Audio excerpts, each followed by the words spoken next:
नमस्कार, मैं स्मिता शंकर अपने YouTube channel Smita Hindi classes में आपका स्वागत करती हूँ। आज हम पढ़ने वाले हैं मोतीलाल जोतवानी की कहानी नए सिरे से, जो कि बीकॉम फर्स्ट सेमेस्टर BCU का पहला लेसन है। आइए इस कहानी के सारांश को जानें। इससे पहले हम लेखक मोतीलाल जोतवानी का परिचय जान लेते हैं। इनका जन्म 13 जनवरी 1936 को ब्रिटिश भारत में सिंध क्षेत्र के सुकूर जिले के रोहरी में हुआ था।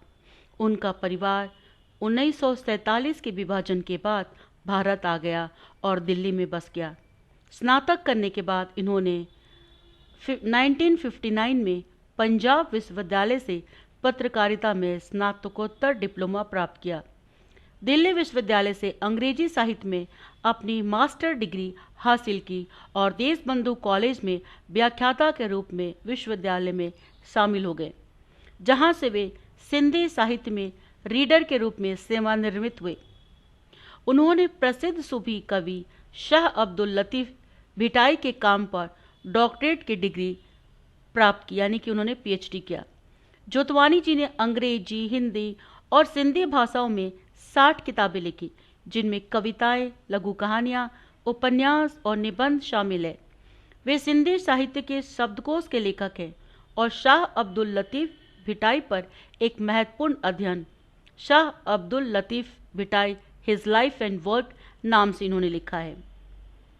जाने माने गांधीवादी और सिंधी भाषा के विद्वान जोतवानी भारत सरकार की सिंधी अकादमी के सचिव थे और अपने कार्यकाल के दौरान उन्होंने प्रसिद्ध इतिहासकार और राजनीतिज्ञ KR मलकानी की सहायता से गांधी जी पर भी एक पुस्तक लिखी, जिसका नाम था Gandhi ji on Sindh and the Sindhis पूरी की।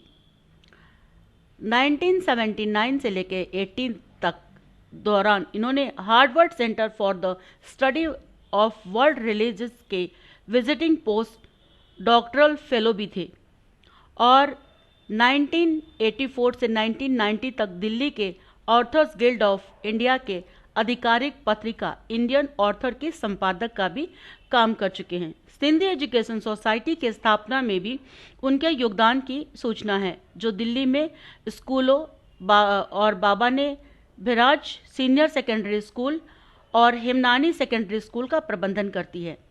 उन्होंने कई वर्षों तक इसकी शासी परिषद के सदस्य के रूप में भी कार्य किया। मोतीलाल जोतवानी को उनके साहित्यिक योगदान के लिए 1973-1999 के दौरान मानव संसाधन विकास मंत्रालय से 6 प्रशस्ति पत्र यानी कि 6 पुरस्कार मिले।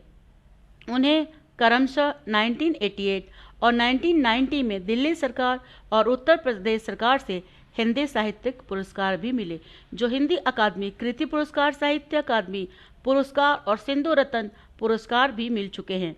भारत सरकार ने उन्हें 2003 में पद्मश्री के नागरिक सम्मान से सम्मानित किया। 2006 में उन्हें सिंध सरकार ने शाह अब्दुल लतीफ पुरस्कार दिया। जोतवानी का 28 जनवरी 1908 को पुणे में हृदयाघात से निधन हो गया, यानी हार्ट अटैक। वे अपने पीछे पत्नी राज मोटवानी और 2 बेटों को छोड़ के गए। कहानी का आरंभ उस समय होता है जब लेखक को सुबह के डाक में एक पत्र मिलता है। पत्र में सुरेखा दयाल ने लिखा है कि वह 1 साल पहले राजधानी एक्सप्रेस में उनसे मिली थी और उन्होंने लेखक का नाम और पता एक कागज के पुर्जे पर लिख रखा था। यह पुर्जा बहुत दिनों के बाद उस उपन्यास में मिला था, जिसे वह फिर से पढ़ने के लिए खोला। सुरेखा ने इस पत्र के माध्यम से लेखक को याद दिलाया कि वह पिछले वर्ष मुंबई से दिल्ली तक की यात्रा के दौरान एक सीट पर बैठी थी और उनसे बातचीत कर रही थी। यह कहानी एक व्यक्ति की रेल यात्रा के दौरान मिले एक महिला के साथ हुए बातचीत और संबंधों की बात करती है। लेखक ने एक पत्र में मिली सूचना से याद किया कि वह 1 साल पहले मुंबई से दिल्ली तक की राजधानी एक्सप्रेस के दौरान किसी सुरेखा दयाल से मिले थे। सुरेखा ने उन्हें पत्र लिखा, जिसमें बताया कि उन्होंने लेखक का नाम और पता किताब में एक पुर्जे पर लिखा था, जो अब उन्हें मिल गया है। पत्र में सुरेखा ने यात्रा के दौरान बातचीत की यादों को साझा किया, विशेषकर उस युवक सुरेश के बारे में जो उसे स्टेशन पर विदा करने आया था। सुरेखा ने पत्र में कहा कि वह अब एक कंप्यूटर इंजीनियर से विवाह कर चुकी है और अब वो मुंबई में रहती है। उन्होंने लेखक को मुंबई आने का निमंत्रण भी दिया कि कभी इस तरफ आना हुआ तो आप जरूर मेरे घर आना। पत्र पढ़कर लेखक को यात्रा की यादें ताजा हो गई।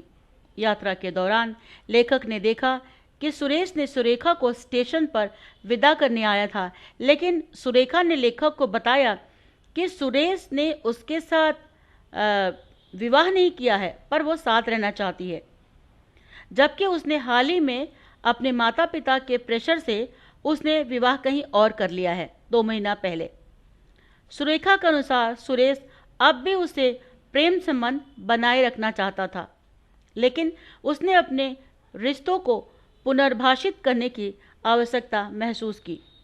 यह एहसास लेखक ने सुरेखा को दिलाया।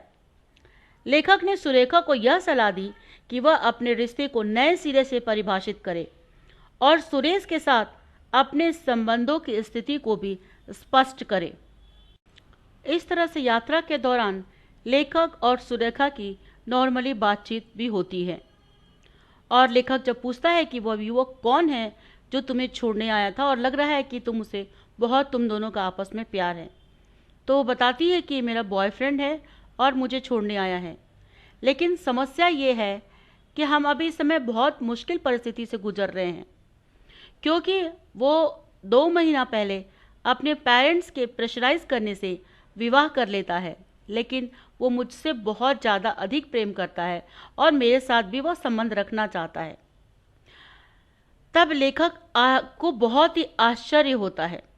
इस कहानी का अंत तब होता है जब लेखक और सुरेखा ने एक दूसरे को विदा लिया। लेखक ने उसे सुझाव दिया कि वह अपने स्थिति पर विचार करे। यह कहानी मानवीय संबंधों और आत्म अवलोकन की जटिलताओं की एक झलक देती है। सुरेखा दिल्ली विश्वविद्यालय से बीए पास कर एनआईटी में कंप्यूटर का प्रशिक्षण ले रही थी। यह कहानी एक व्यक्ति के रेल यात्रा के दौरान एक महिला से मुलाकात की यादों को लेकर है, जो 1 साल बाद एक पत्र के माध्यम से ताजा हो जाती है।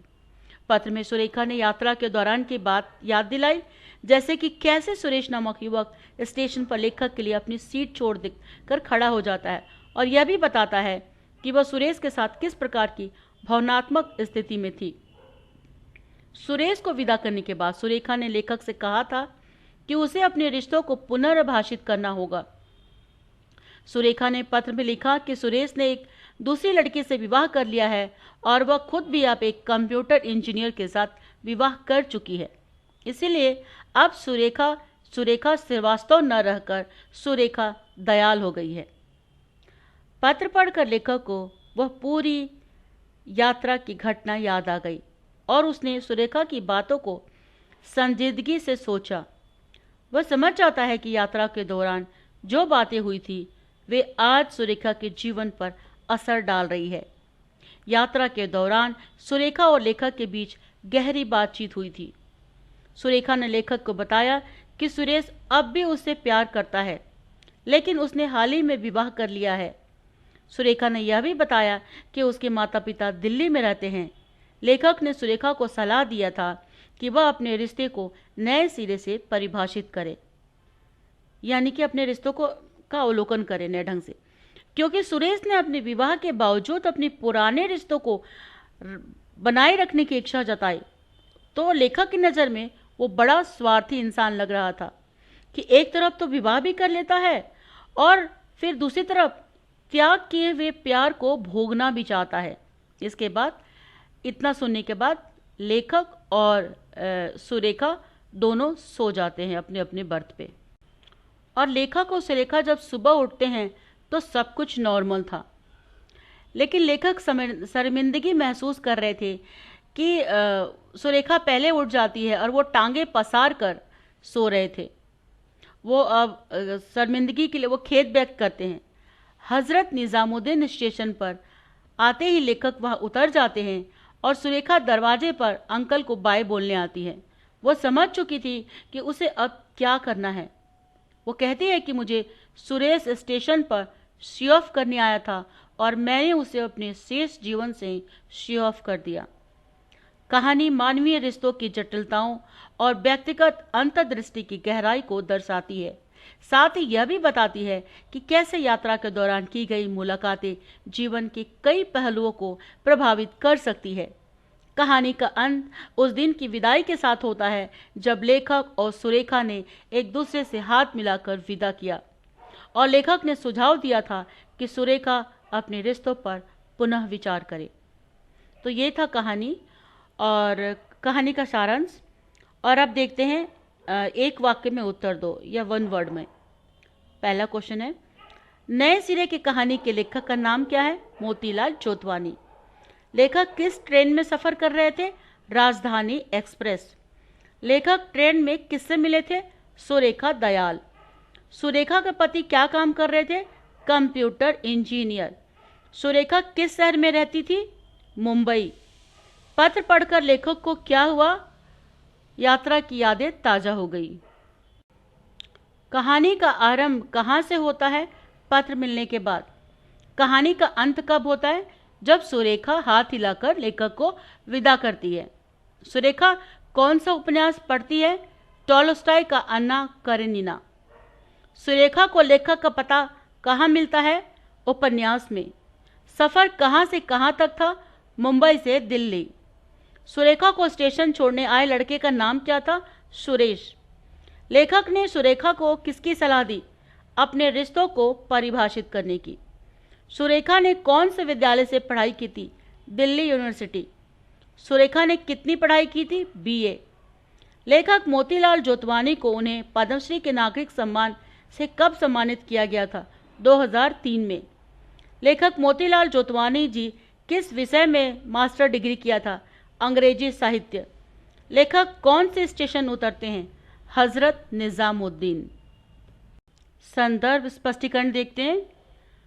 जो युवक तुम्हें बॉम्बे सेंट्रल स्टेशन पर छोड़ने आया था वह तुम्हारा कौन लगता है? संदर्भ। प्रस्तुत पंक्तियां हमारे पाठ्य पुस्तक गद्य रंजन के पाठ नए सिरे से लिया गया है जिसके लेखक मोतीलाल जोतवानी जी हैं। प्रसंग, लेखक ने सुरेखा से पूछा। व्याख्या। लेखक ने देखा कि सुरेखा को एक लड़का स्टेशन पर छोड़ने आया था। उसके व्यवहार से लगा कि ये प्यार का मामला है। पूछने पर सुरेखा बताती है कि ये मेरा बॉयफ्रेंड है और सुरेखा बताती है कि हम लोग तो पेशोपेश में पड़े हैं क्योंकि लड़के ने 2-3 महीना पहले अपने माँ बाप के दबाव में उसने शादी कर ली है, पर उसका घनिष्ठ प्रेम मुझसे है और मैं भी उसके बिना नहीं रह सकती। उस युवक का नाम सुरेश था। लेखक कहता है कि वो एक कमजोर और स्वार्थी व्यक्ति है। तुम्हें इस संबंध को रीडिफाइन करना होगा। इतना सुनने के बाद सुरेखा को झटका सा लगता है और वह कुछ बात न करके अपने बर्थ पर सोने चली जाती है और इस बात का वो विश्लेषण भी करती है। टिप्पणी लेखन करें। पहला है सुरेखा दयाल। सुरेखा भावुक लड़की होने के साथ साथ एक जटिल और विचारशील व्यक्तित्व वाली प्रतीत होती है। उनकी यात्रा के दौरान की बातचीत और पत्र में व्यक्त की गई भावनाएं उनके अंदर के संघर्ष और आत्मसमर्पण की गहराई को दर्शाती है। सुरेश के साथ उसके रिश्तों की स्थिति को लेकर जो आत्ममंथन उन्होंने किया वह इस बात को इंगित करता है कि वह अपने जीवन की दिशा और रिश्तों को लेकर गंभीरता से सोच रही है। उनके द्वारा विवाह के बाद सुरेश को अपने जीवन से पूरी तरह विदा कर देना यह दर्शाता है कि उन्होंने अपने आत्म संरक्षण और भविष्य की दिशा को लेकर एक स्पष्ट निर्णय ले लिया है और वह इस निर्णय से खुश भी है। इसीलिए लेखक वह पत्र द्वारा अपना निर्णय बताती है। दूसरा है लेखक। लेखक की भूमिका एक समझदार और सलाहकार की है जो सुरेखा की समस्याओं को सुनकर उसे सटीक सुझाव देता है। उनकी सलाह यह संकेत करती है कि वह न केवल एक कहानीकार हैं बल्कि मानवीय भावनाओं और रिश्तों के प्रति गहरी समझ रखते हैं। लेखक की सजगता और विचारशीलता सुरेखा की स्थिति को लेकर उनके संवेदनशीलता को भी उजागर करती है। कहानी की गहराई और पात्रों की जटिलताओं को समझकर यह कहा जा सकता है कि यह मानवीय संबंधों की व्याख्या के लिए एक उत्कृष्ट उदाहरण है। सुरेखा और लेखक के माध्यम से इसमें यह दिखाया गया है कि कैसे एक यात्रा की छोटी मुलाकात भी जीवन के महत्वपूर्ण निर्णयों को प्रभावित कर सकती है। BCU के लिए ये मेरा पहला वीडियो है। BNU के लिए मैंने बहुत सारा वीडियो बनाया जिसमें आप दर्शकों ने, पाठकों ने पसंद किया। इसके लिए आपका बहुत बहुत धन्यवाद। स्मिता हिंदी क्लासेस पे बने रहिए, और अगर आपको मेरा ये वीडियो पसंद आए तो सब्सक्राइब, लाइक, कमेंट, शेयर करके अपना प्यार दिखाना ना भूलें। धन्यवाद।